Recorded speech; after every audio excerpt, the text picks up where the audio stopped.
Teologia, a parte 2 das obras de Deus, que é a providência. Em Mateus 5:45, Jesus falou que Deus faz com que o seu sol se levante sobre maus e bons, e a chuva desça sobre justos e injustos. Paulo também diz em Atos 14:17, que ele não se deixou a si mesmo sem testemunho, beneficiando-vos lá do céu, dando-nos chuvas e tempos frutíferos, enchendo de mantimento e de alegria os nossos corações. Então, a providência é a ação de Deus, né, na criação para preservar a criação. Olha no Salmo 37, 1, que ele fala, né, confia no Senhor, versículo 3, e faz o bem, habitarás na terra e verdadeiramente serás alimentado. Então Deus, ele alimenta a sua criação, né? Especialmente aqueles que confiam nele. Também no Salmo 105, todo ele, né, ele fala para louvar o Senhor, né, buscar o Senhor, né, que ele é o Senhor e que ele iria dar a Israel a terra, que ele não permitiu que ninguém os oprimisse, né? E aí ele vai descrevendo muitas coisas que ele mostra na grandeza da providência dele, né? A providência de Deus é um Deus que é santo, né, sábio, benevolente, onipotente e que exerce controle sobre a sua criação. E esse controle que Deus exerce é chamado de providência. Então, a preservação e a providência é real. Deus faz isso o tempo todo, né? Ele está no controle de tudo. Exemplo agora do Covid. Então, dentro da providência dele, ele pode fazer cessar a qualquer momento. Então, por isso que eu estou orando todos os dias por isso. Agora, os panteístas negam a providência divina porque eles acham que o universo é eterno e é operado por mecanismos, leis invariáveis. Isso aqui, bobagem, né? Os deístas, eles creem que Deus criou o universo, deixou leis aí e o abandonou a sua sorte, que também não é verdade. O materialista não aceita a existência de um Deus pessoal, rejeita a ideia, então, de uma providência pessoal, ou que Deus tem na sua providência, ele faz que o sol nasça, as leis da natureza, de todo modo, elas são controladas pelo próprio Deus, né? E ele pode se entrar no meio das leis naturais e efetuar algo sobrenatural, por exemplo, transformar água em vinho, ou andar sobre as águas, ou de 5 pães e 2 peixes alimentar uma multidão de 5.000 homens. Então, tudo isso é sinal do poder dele sobre a providência.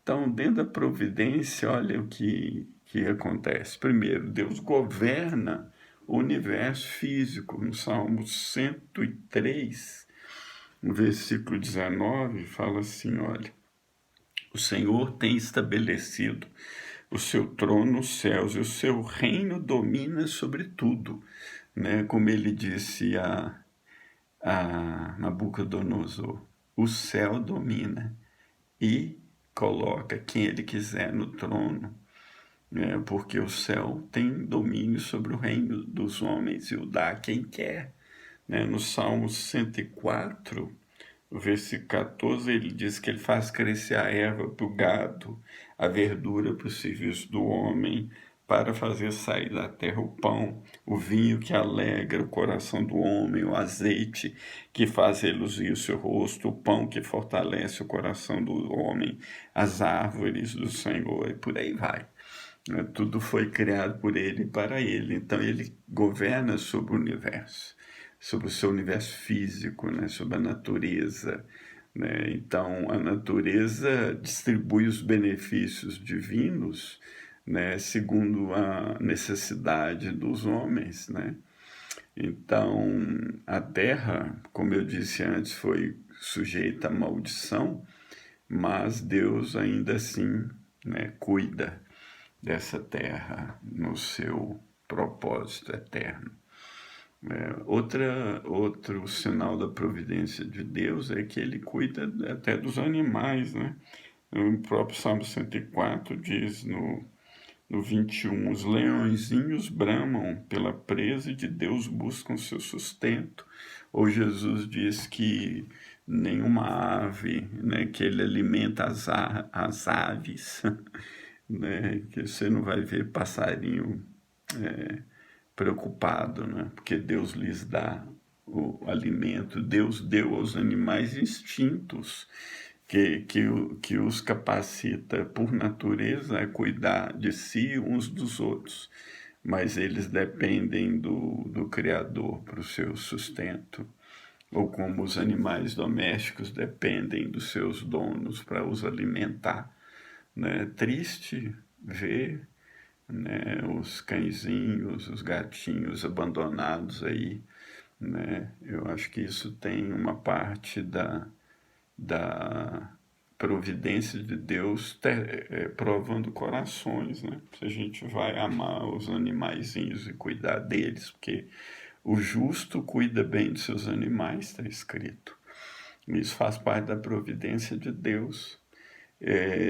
Outro parte da providência de Deus é que ele governa as nações.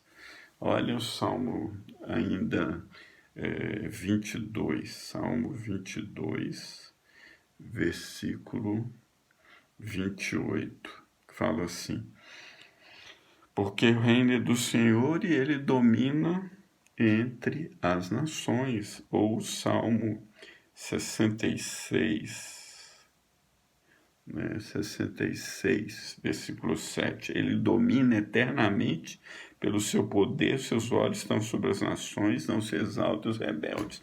Ou como eu disse a respeito do rei Nabucodonosor, né, o céu domina sobre o reino dos homens. Ou como ele levantou Ciro, né, ele chamou Ciro de meu servo, né, e ele determinou que Ciro ia libertar o seu povo, ia mandar de volta o povo de Israel, ia fazer aquele decreto, né? Olha que vem Isaías 44, fala sobre Ciro, né? Isaías 44, versículo 28, que digo, de Ciro, é meu pastor, e cumprirá tudo que me apraz, dizendo também em Jerusalém, tu serás edificado e o templo tu serás fundado. E aí no 45, assim diz o Senhor ao seu ungido, a Ciro, né? Deus ungiu, não foi o homem, né? E a quem toma pela mão direita para bater as nações, né? E eu direi, ele fala que ia diante dele, ia dar tesouros para Ciro, e ele te chama pelo teu nome. Isso, a profecia de Isaías foi, acho que eu não tenho certeza agora, entre 200 e 400 anos antes dele nascer, né? Por amor do meu servo Jacó e de Israel, pelo menos 200. Meu eleito, eu te chamei pelo teu nome, te pus sobrenome, ainda que tu não me conheces. Então, então é só a providência de Deus que pode fazer uma coisa dessa e governar sobre as nações.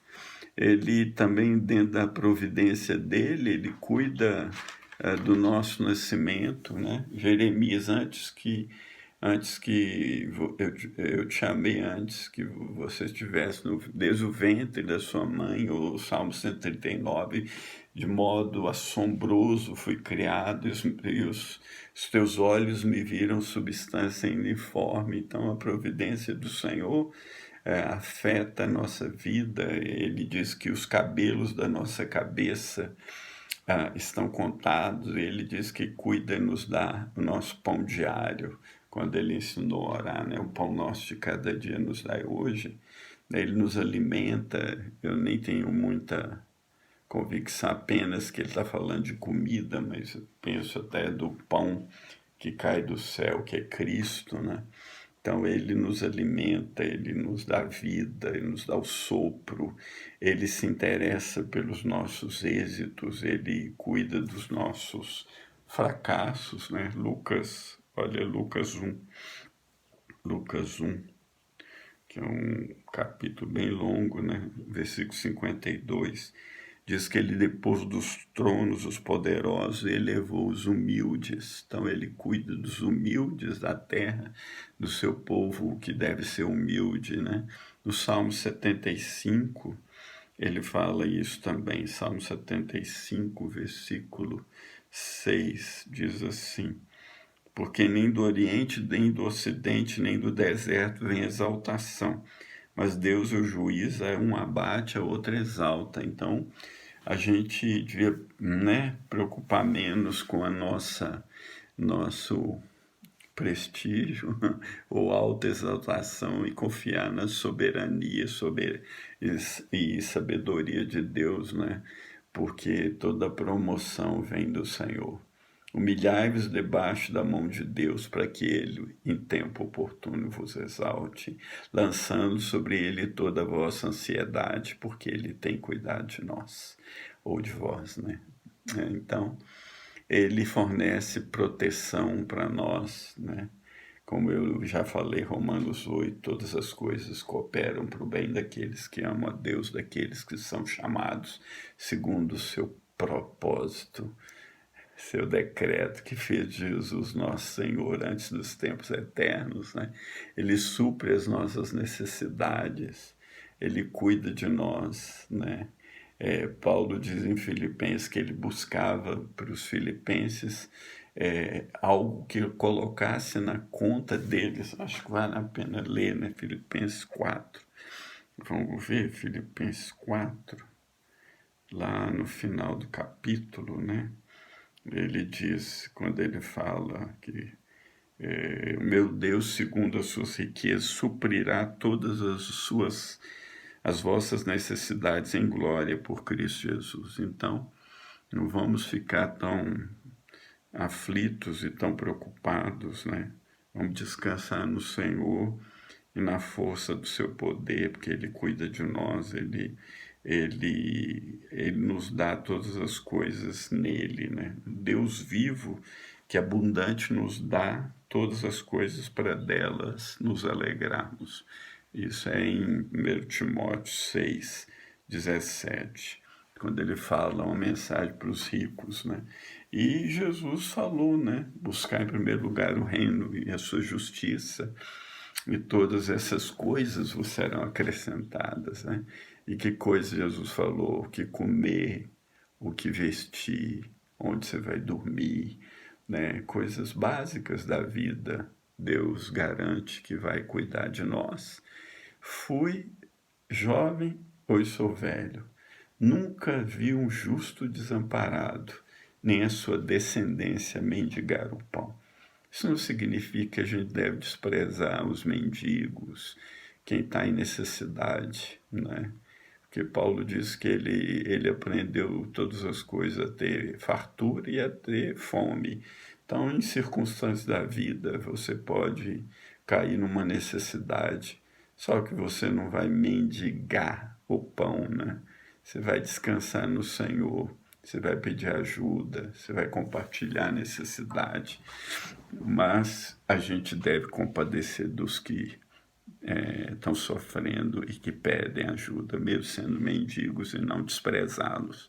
Porque quando você der esmola, Jesus falou, né, tem algo positivo, não saiba a sua mão direita que faz a esquerda, vice-versa. E Deus determina a recompensa para nós, né? Ele tem uma recompensa para nós e um castigo para os ímpios, né? O nosso destino é o céu e o destino dos ímpios é as trevas, a escuridão, ali verá choro e ranger dos dentes. E nosso destino é ouvir a palavra que diz: está bem, servo bom e fiel. Foste fiel no pouco, entra no gozo do seu Senhor. Vai ser glorioso ouvir isso, porque Deus cuida de nós. Em nome de Jesus. Amém. Terminamos aqui a parte das obras de Deus.